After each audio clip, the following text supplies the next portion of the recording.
Livre 0. Le pouvoir de la meute. Chapitre 2. En garde. Ah, mais t'es une fille s'écria Harry avec les yeux ronds. Max avait retiré son haut de survêtement pour enfiler la tenue réglementaire de l'escrime, et la remarque d'Harry provoqua l'hilarité chez Michael. Bah, évidemment que je suis une fille répliqua Max. Pas comme si c'était évident répliqua Michael entre deux éclats de rire. Je vais pas me faire insulter par un petit doulac de 7 ans et demi, s'insurgea Max. J'ai presque 10 ans, précisa Harry. Te fiche pas de moi, t'es rikiki. Cette journée était décidément très étrange. Le matin, Harry était quasiment mort dans une ruelle sombre et puante. Et quelques heures plus tard, il avait à peine eu le temps d'avaler des breuvages immondes d'antidouleur et de nutrition, avant de se retrouver, sans plus d'explication, dans le grenier le plus bizarre du monde. La pièce était remplie de bric-à-brac en tout genre. Des poupées en bois, un skateboard, des jeux de société, des vieux grimoires, des figurines de collection, une table de ping-pong, un kimono, un loup en peluche, un robot Roomba, une batte de baseball. En garde! Max avait pris le temps d'empiler une tenue réglementaire, une veste, un pantalon blanc, une paire de gants gris et un masque en fer. Elle pointait son épée vers Harry, qui portait toujours un pantalon et un pull trop large ayant appartenu à Dudley. Et surtout, il n'avait pas d'épée. Hé gémit-il, je n'ai pas d'équipement. Un bond avant, suivi d'une fente. Max toucha Harry au flanc, avec la pointe de son épée, avant de se retirer pour se remettre en garde. Tu crois vraiment que ton adversaire va attendre que tu te prépares? Qu'il va gentiment te fournir une arme pour riposter? Et qu'après le combat, vous irez tous les deux boire le thé en grignotant des petits biscuits? À peine eut-elle fini sa phrase qu'elle attaqua de nouveau en passe avant. Elle toucha Harry au genou, puis à la poitrine, avant de finir sur son épaule. Elle se retira à nouveau et attrapa une planche de surf dans le fouillis pour s'en servir comme bouclier. « Qu'est-ce que t'attends? Trouve-toi une épée et viens te battre !» Tandis que Max enchaînait les pas en sa direction, Harry se saisit du premier objet en sa disposition. Un canard en caoutchouc. Oh, bordel.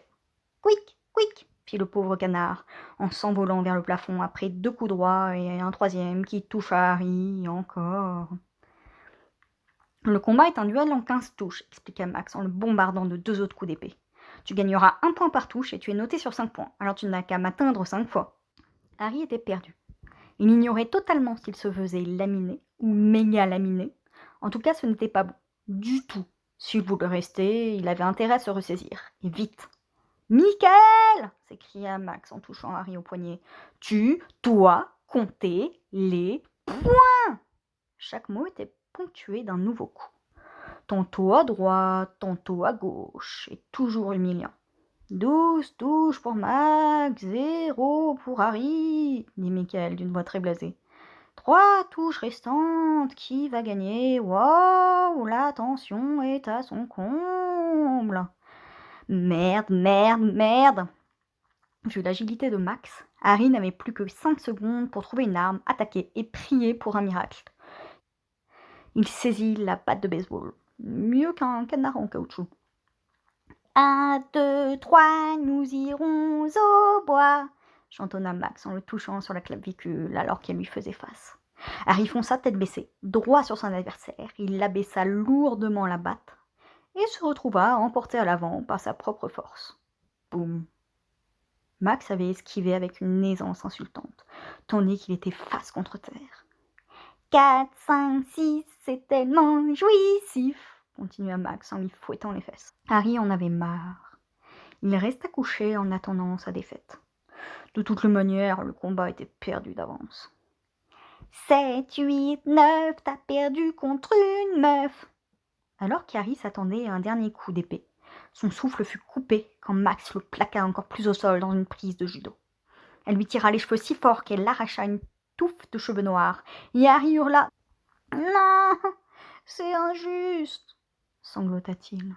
« Oh, pauvre petit bébé !» limita Max dans un sarcasme amer. « T'étais pas prêt, c'est ça? J'ai pas respecté les règles? Tu n'as pas eu le temps de reprendre tes forces. Sniff, sniff, qu'est-ce que tu vas faire?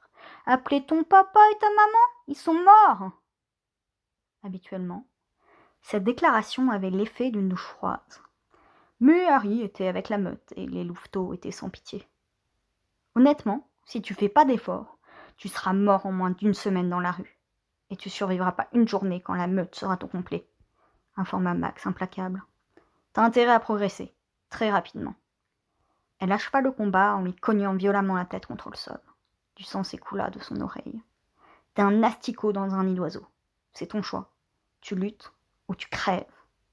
Fin du 2e chapitre. À suivre.